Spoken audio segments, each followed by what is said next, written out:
एक साल बीत चुका था। ढोलकपुर वापस शांत था। गांव के लोग फिर से खुशी से जीने लगे थे।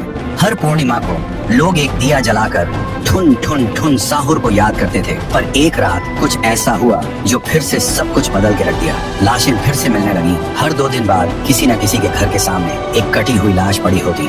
गांव फिर से कांप उठा। एक दिन सब लोग महाराज के पास पहुंचते हैं और रो रो कर गांव की घटनाओं के बारे में बताते हैं। रात को महाराज 2 सेनापतियों से कहते हैं, जाओ और खोजो इस कांड के पीछे कौन है। लेकिन सुबह सिर्फ उनकी लाशें लौट कर आईं। एक का सिर था ही नहीं, दूसरे के पैर कट चुके थे। महाराज समझ गए कुछ तो लौट आया है, कुछ जो सिर्फ मौत का खेल खेल रहा है। और फिर कहते हैं, अब इस जंग का सामना मुझे ही करना होगा। उसी रात महाराज चुपके से गांव में आते हैं और एक पेड़ के पीछे खुद को छुपा लेते हैं। और ठीक रात के 2:30 बजे अचानक कहीं से धुआं छा जाता है और उस धुएं के अंदर से एक आवाज आती है।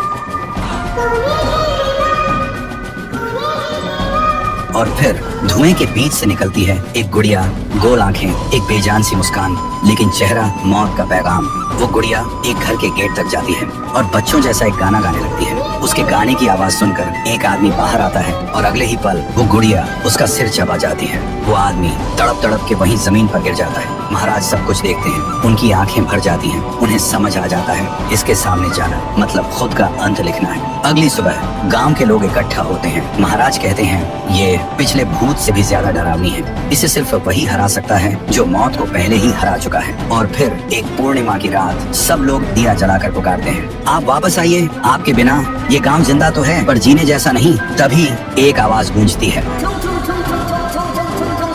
और उसी देह की आग से एक जलता हुआ पेड़ बनने लगता है और उसी पेड़ में से ठुन ठुन ठुन साहुर निकलता है। तभी फिर से वही धुआं छा जाता है और उसके साथ ही एक आवाज।